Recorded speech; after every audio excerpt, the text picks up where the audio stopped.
이제 시작하겠습니다. 사업 시행자가 고민하는 사항에 대해서, 자, 이게 역지사지입니다. 사업 시행자는 토지조서, 물건조사에 누락됐는지, 이게 제일 고통스럽습니다. 왜냐? 누락되면 어떻게 되냐? 누락되면 보상을 못 받겠죠. 못 하죠. 보상을 못하면 못 쫓아냅니다. 그러면 사업을 못 합니다. 근데 거꾸로 내 입장에서는 나무가 여기 10그루인데 또는 내 토지가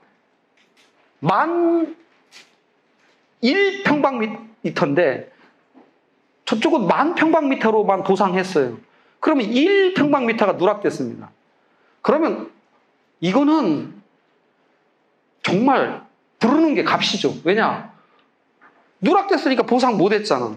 응? 보상 못했으니까 못 나가죠. 근데 근데 이게 만이라고 치면 1평방미터가 어디야? 모르잖아요. 그러니까 결국은 이걸 안 넘겨줘도 된다고. 명도 소송에서 이제 인도 소송이라고 표현해야 돼요. 지금 법원에서는 명도 소송이라는 용어를 안 쓰고 인도 소송이라고. 인도 소송에서 못 이깁니다. 그래서 누락되면 좋다 나쁘다? 사업 시행자 입장에서는 아주 나쁘죠. 우리는 그 반대로 그래서 가만히 있어야 되는데 그걸 이의신청서에다 써내요. 나무도 누락됐고 토지도 누락됐고. 어구, 애국자죠. 그죠? 애국자. 정말 애국자죠. 그런 분들. 아니, 보상을 잘 해주겠다고 이렇게 하는데도 싫다고 이렇게. 응? 응? 아니, 엊그저께 우리 김종률 쌤께서 세입자 좀 착한 임대인으로 좀 낮춰주는데 굉장히 힘들었대요. 세입자가 거부를 자꾸 해가지고. 그런 세입자 좀 만세지, 그지? 그 다음에 힘든 게 뭐냐면 대상을 확정해야 돼. 무허가 건물 주인이 누가 주인이에요? 무허가 건물 주인이 여러분 법률적으로 누가 주인인지 아세요? 제일 처음 진 사람. 제일 처음 진 사람이 주인이에요? 그거 어떻게 찾으냐고. 근데 말을 해요, 또. 말을 해. 그 다음에 수목. 아까 말씀드린 굉장히 어려워요. 수목 주인 찾기도 힘들고 또 그거 일일이 조사하기도 어려워. 분묘는 더 미칩니다. 분묘는. 주인이 누구야? 분묘 주인은.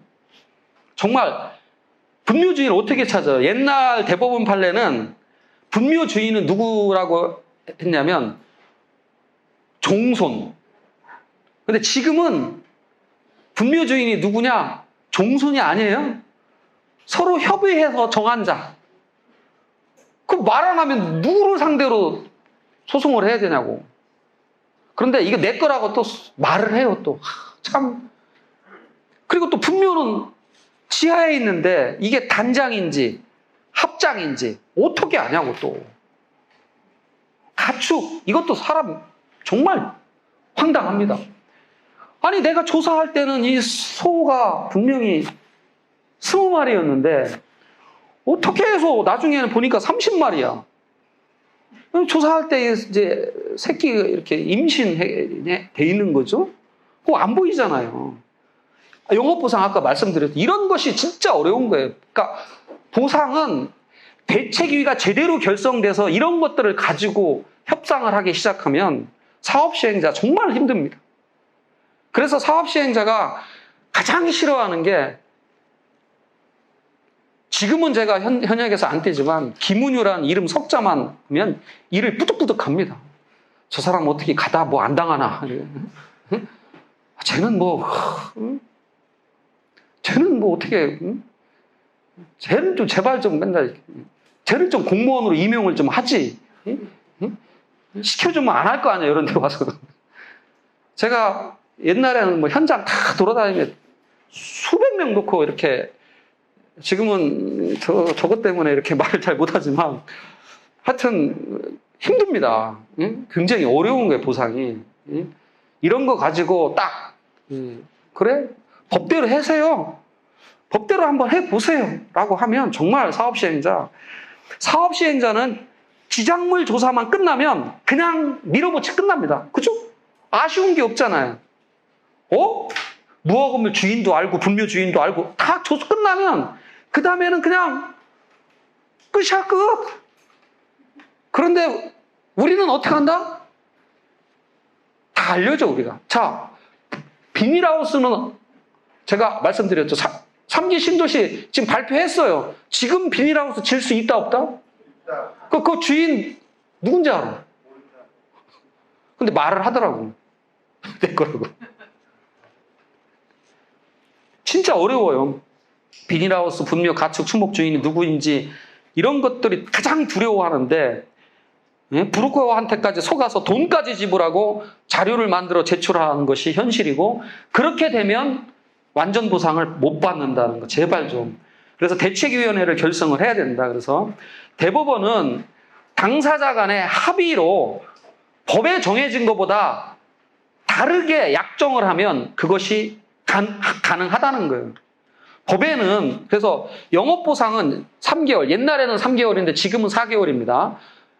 과거는 무조건 3개월 했는데 대책위가 23개월로 합의한 경우도 있어요. 23개월로.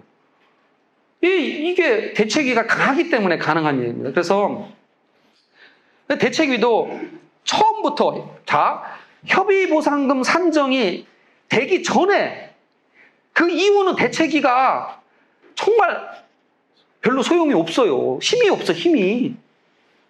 그래도 있어야 되지만 끝난 이후에 느닷없이 생겨나는 대책위는 놀이터다, 놀이터. 이렇게 이해하십니다.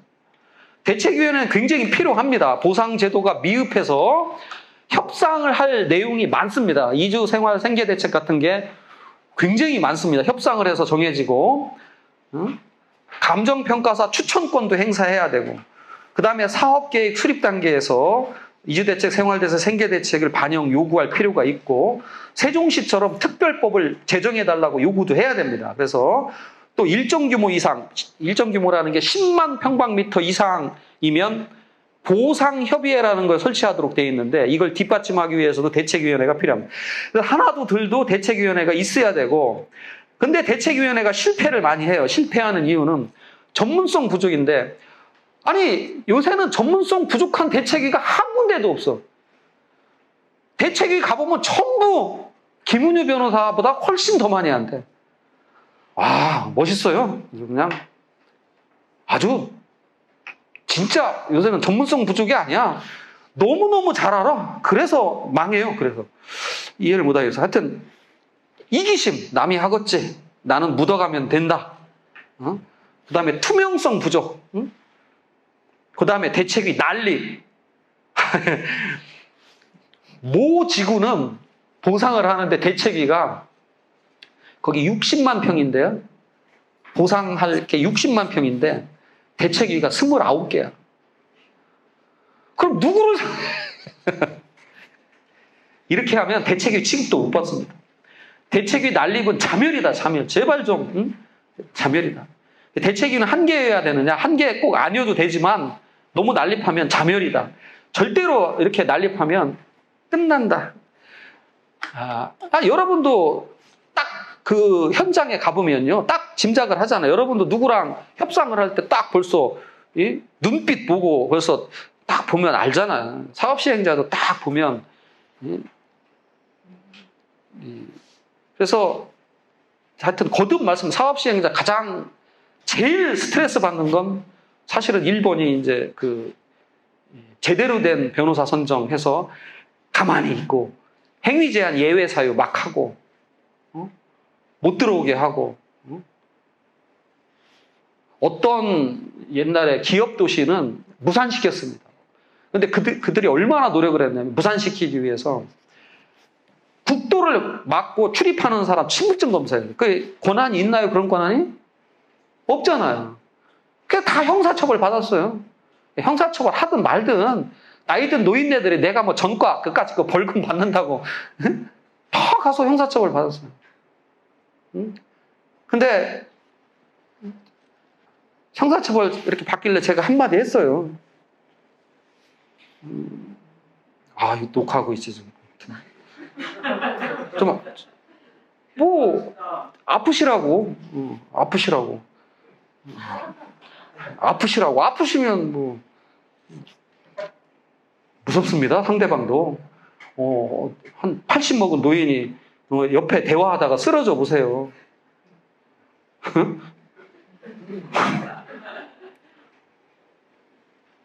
보상 대상자 외에 모든 다른 사람 입장은 보상 대상자는 정당 보상을 받아야 되는데 어찌되었든 나머지 모든 사람은 사업이 진행돼야만 돈을 버는 구조예요.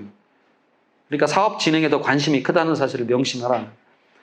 보상 대상자 행동 수치에서 공부하기, 강력한 대책이 변호사 선임들 제대로 했으면 좋겠어.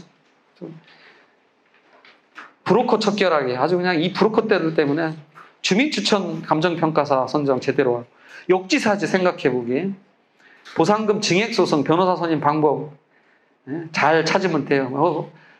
명의는 환자 안 찾아다닌다 생각하시면 됩니다. 대토보상, 여러분들은 이제 대토보상 참 좋죠. 대토보상으로 돈으로 받지 말고 땅으로 받는 겁니다. 그래서 대토보상 받기를 원하는 경우, 이제 3기 신도시 같은 경우에 대토보상 받으면 참 좋을 겁니다. 근데 이제 토지보상 면적이 주택용지는 990평방미터, 상업용지는 1100평방미터 초과하면 안 됩니다. 이분들한테 다 대토 줘버리면 그 매각할 게 없잖아요. 그래서 이렇게 한도를 두는 겁니다. 대토보상 받을 때 주의할 거는 대토보상 가격입니다. 그러니까 내가 처음에 내 보상가는 처음에 딱 결정을 하는데 대토보상 가격은 나중에 결정합니다. 그리고 내가 참여할 길이 없습니다. 이것도 잘못입니다. 그래서 뭐 원래 참 이게 그래서 대토보상 할 때는 대토 토지 가격 산정할 때 철저히 한번 참여해달라고 요구를 하자, 그런 말씀을 좀 드립니다. 양도소득세 감면에서 10% 내지 40%까지 감면이 됩니다. 이게 사실 과거에는 양도소득세가 100% 감면이 됐었습니다. 근데 지금은 최대 40%까지 채권으로 받을 경우 최대 40%까지 감면이 됩니다. 뭐 대체 취득을 하면 이제 수용당한 토지 말고 대체 취득을 하면 취득세 비과세. 아이고 뭐 취득세 얼마 한다고. 어쨌든 이렇게 생생을 내는데 제일 중요한 건 사실은 이 양도소득세 100% 감면입니다. 그래서 3기 신도시 때문에 양도소득세 100% 감면 법안이 여러 국회의원이 발의를 했는데 뭐 항상 그렇잖아요. 발의만 열심히 하고 국회가 잘 통과를 안 시켜줍니다. 그래서 이제 자주 묻는 질문에서 뭐 사업 인정 취소나 구역 제외, 재판은 가능하나 승소는 참 어렵습니다. 변호사 뭐 그렇고 참 이거 지작물 조사에 응해야 하나. 이제 오늘 여러분들은 이제 아시죠? 이제 지작물 조사 거부하면 보상금을 못 받게 되지 않나. 정말 나이 드신 어르신들 제발 좀 거부해서 어쨌든 거부하든 뭐하든 보상을 못 받으면 내 물건이다. 사업을 못한다. 나중에 못 받은 물건이 있으면 인도 소송할 때 우리가 이긴다. 그러면 사업 시행자는 돈 싸들고 옵니다. 이제 소위 조속 재결이라는 게 나중에 있는데 이건 읽어보시면 되고, 제발 보상계획 공고에 물건이 누락됐다. 알려야 되나? 알려야 될까요? 말까요? 안 되죠? 잔여지가 남게 됐는데 이것도 사달라고 할 수 있느냐? 사달라고 요구할 수 있습니다. 다만 잘 안 사주죠. 하지만 기존 용도대로 쓸 수가 없으면 잔여지도 사줍니다. 그 다음에 사업구역 바뀌다. 나는 사업구역 밖에 토지 공작물 영업피해를 입었는데 받을 수 있느냐? 받을 수 있어요. 근데 다만 이거는 7번은 별표 쳐놓아야 돼. 사업 시행자가 알아서 해주는 게 아니라 내가 반드시 먼저 요구해야 됩니다. 내가 요구하지 않으면 절대로 해줄 수가 없어요. 7번은 사업구역 밖에 내가 피해를 입는다면 내가 먼저 요구를 해야 된다는 거 꼭 명심하셔야 됩니다. 폐업보상을 근데 잘 안 해줍니다. 폐업보상은 지금 거의 불가능하다고 보면 돼요. 다만 축산 보상은 폐업 보상을 해주는 경우 있습니다.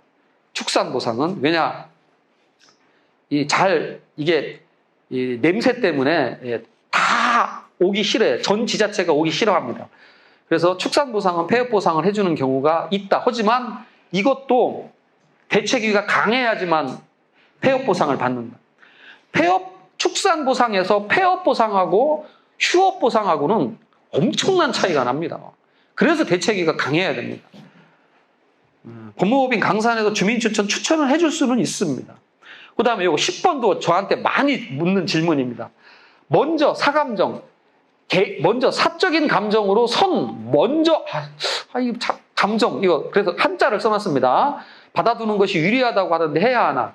이거는 일단 자기 보상가가 최소한 한 50억 이상 될 때 생각해 볼 문제입니다.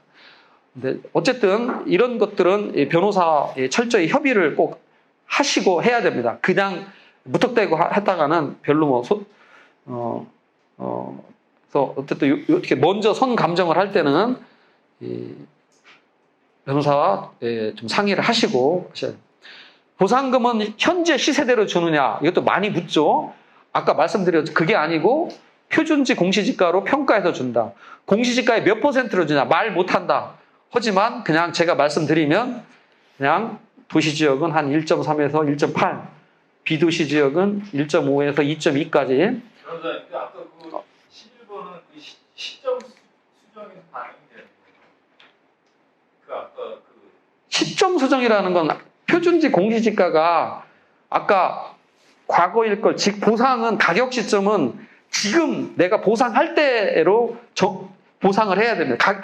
항상 보상금을 최대한 평가할 때는 비교 표준지가 과거 걸 쓰더라도 평가 이 시점의 가격을 매겨야 돼. 그러면 지가가 올랐을 거 아닙니까? 그걸 지가 상승률을 반영해 준다는 거예요. 근데 그거는 그래서 별로 얼마 1.5를 넘지 않더라. 그래서 그냥 이렇게 이해하시면 된다. 통상적으로는. 얼마나 오르냐? 제발 좀 이것도 명심해라. 1차 협의 보상금이 나오면 최종 가도 10% 이상 안 오른다. 그래서 1차 협의 보상금이 잘 나오도록 노력해야 되고 1차 협의 보상 금액은 뭘로 다 결정된다? 결국은 기타 요인에서 결정된다. 그래서 기타 요인을 올리려고 하면 대책위만이 가능하다. 어떻게 올릴지는 이따가 여기서 뭐 머리 좋은 분은 짐작하겠죠. 아까 얘기했죠. 기타 요인이 뭐다? 매매 사례, 보상 선례. 그 다음에 1차 협의 보상금, 사업 시행자 측에서 변호사 재판에도 별별, 어쨌든 재판하면 증액이 10% 이상 안 되지만 조금은 오릅니다. 조금은. 그 다음에 감정평가사 및 개정으로, 감정평가 및 감정평가사에 관한 법률 개정으로 시가 감정이 될 수 있다고 들었는데 맞느냐? 이 얘기도 저한테 질문 많이 들어오는데, 표준지 공시지가를 평가할 때 실거래가를 기준으로 할 수 있다라고 법이 개정됐습니다. 그런데 아직 토지보상법은 그러한 규정이 없습니다. 다만 토지보상법이 결국은 표준지 공시지가를 기준으로 평가하기 때문에 그 표준지 공시지가가 실거래가를 기준으로 정해졌다면 역시 실거래가로 보상받는 간접적인 영향은 미칠 수가 있겠지만 아직은 이 보상법에서는 받아들이지 않고 있습니다. 보상금은 언제 받느냐? 이것도 참 아까 설명을 못 들었는데 협의 보상에 응하면 바로 도장 찍고 매매 계약 체결하니까 받지만 협의 보상에 응하지 않고 하면 수용 재결이 나면 사업 시행자는 수용 개시일, 통상 수용 재결일로부터 한 45일 정도 시간을 줍니다. 한 달, 보름 정도 시간을 주는데 통상 평균적으로 수용 개시일까지 사업 시행자는 보상 대상자에게 돈을 임의로 지급하거나 공탁을 해야 됩니다. 그러니까 내가 보상금은 언제 받느냐? 수용 재결이 나면 한 넉넉 잡고 45일 내에 보상금을 받는다. 내가 보상금을 받는 시기 이렇게 이해하시면 됩니다. 그 다음에 나중에 수용재결, 이의재결, 행정소송은 얼마나 걸리냐? 근데 수용재결이 나면 4개월에서 6개월 정도, 행정소송도 6개월에서 8개월 정도 소용이 됩니다. 불복 절차를 마칠 때까지 계속 거주 또는 영업할 수 있냐? 그렇지 않습니다. 수용 재결이 나고 보상금이 지급되면, 공탁이 되면 소유권이 사업시행자한테 넘어가서 남의 집에 또는 남의 토지에 내가 불법으로 점유를 하고 있는 셈이 됩니다. 그 다음에 건물이 철거되어 재감정이 불가하다면 인도하면 안 되는 거 아니냐? 증거보전 신청.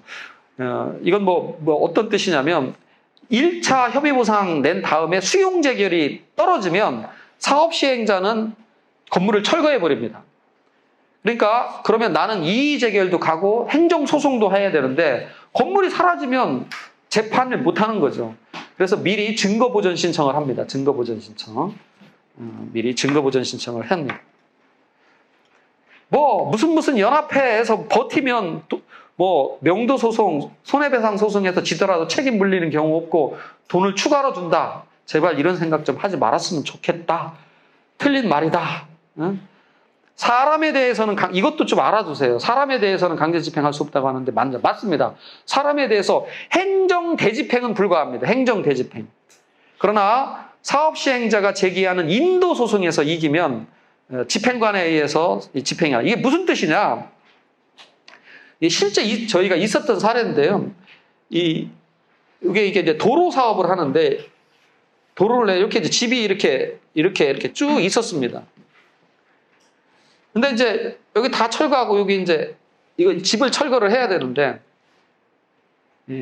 여기에 행정 대집행을 이제 행정 대집행은 손쉽습니다. 그러니까 행정 대집행을 하려고 하는 사람이 여기에서 집 안에 있으면 안 돼요. 행정 대집행은 안 돼. 근데 이제 이 사람들이 여기다가 이제 다 이제 포크레인하고 사람들 용역 대기시켜 놓고 이제 이쪽에다가 이렇게 이제 불을 지릅니다. 그리고 또 싸워요, 여기서 지네끼리. 사람은 불구경하고 싸움 구경이 제일 재밌다고 그러죠. 일단 집 안에 일단 나와. 못 들어가. 그러고서 때려 부시는 거지, 이제. 참 웃고픈 얘기지, 그죠? 웃고픈 얘기입니다. 주거이전 미사비 이전자가 언제 이건 뭐 여러분들은 뭐 주거이전 미사비 이전은 살을 때 거기 살을 때 얘기입니다. 살을 때 그래서 이 살을 때 주거이전비는 이 통상 이 도시 가계조사 통계 근로자 가구의 월 평균 2월분에서 2017년 지금 현재 기준입니다. 이게 3인이면 873만 원, 이사비는 30평일 경우에 약 200만 원 받는다. 내 집에 세입자 보증금은 어떻게 처리해야 되느냐? 누가 부담하냐? 난 뭐 이건 가만히 있으면 사업시행자가 알아서 합니다. 대신 보증금 사업시행자가 세입자한테 주면 그만큼 빼겠죠. 자, 보상지역 토지에 대한 경매 투자 시 주의할 점. 이게 제일 중요하겠죠, 이제 여러분들한테는. 자, 보상지역에 투자할 때 이거 다 읽어보겠습니다. 보상금 산정은 당해 사업 발표 전 표준지 공시지가를 기준으로 하는데, 네? 당해 사업 발표 전 표준지, 그러니까 당해 사업 발표일 여러분들이 보상지역 토지를 경매를 투자를 하려면 첫 번째 찾아야 된다. 이 사업이 언제 발표됐느냐. 그 다음에 사업 인정 고시일을 알아내야 됩니다. 그죠? 이걸 두 개를 반드시 알아내야 됩니다. 뭐 알아내기 쉽습니다. 사업시행자한테, 사업시행 예정자한테 물어보면 되고 다 고시돼야 됩니다. 고시, 관보에. 그러니까 관보 찾으면 됩니다. 여러분들이. 그래서 여러분들이 나는 한번 오늘 강의를 듣고 나는 보상지역 한번 경매 또는 공매를 투자하고 싶다라고 하면 이제 물건이 나오면 물건이 나오면 당해 사업 발표가 언제 됐는지 사업 인정 고시를 파악을 해야 됩니다. 그래서 이거는 오래전에 발표가 됐는데 경매 평가는 언제 하냐면 경매 평가 의뢰 당시 그냥 표준지 공시지가로 평가를 합니다. 그러니까 경매 평가는 어떨 것 같아요? 상당히 고평가가 됩니다. 그래서 여러분들이 다시 경매 평가는 완전히 싸그리 무시하고 그 경매 평가를 보고 낙찰받으시면 절대로 안 됩니다. 경매평가는 완전히 무시하고 아까 제가 말씀드렸죠. 사업인정 고시일 전 사업인정 고시일을 알아내야 되고 그 사업인정 고시일 전 표준지 가격 표준지를 찾아내고 그 표준지 찾아내서 그 표준지가 사업인정이 예를 들어서 10년 전이다. 이러면 또 얘기가 확 틀려져. 아까 제가 1.3에서 뭐 1.8 또 1.5에서 2. 이런 얘기가 확 틀려집니다. 사업인정이 벌써 10년 전이다. 이러면 얘기가 확 틀려집니다. 근데 뭐 그런 경우는 많지는 않습니다만 어쨌든 이 사업인정하고 한참 뒤늦게 하는 경우가 있어요. 그래서 여러분들이 보상 지역에 투자할 때 경매 감정 가격을 믿으면 그거는 불나방이 진짜 불 속으로 뛰어드는 겁니다. 그러니까 절대로 경매 감정 평가 믿지 마시고 여러분들은 보상 지역 토지에 투자할 때는 제가 아까 말씀드린 대로 보상금 산정 그 공식대로 여러분들이 해보시면 됩니다. 저희 법무법인 강사는 간단히 소개하면 2004년 2월 23일 날 이렇게 한국경제신문에 이렇게 최초로 설립됐다 이렇게 나왔습니다. 실제 그렇습니다. 제가 법무법인을 이때 설립했지 실제 변호사 개인, 그러니까 법인으로 안 하고 개인으로 한 건 95년도부터입니다. 동아일보도 뭐 이렇게 나왔고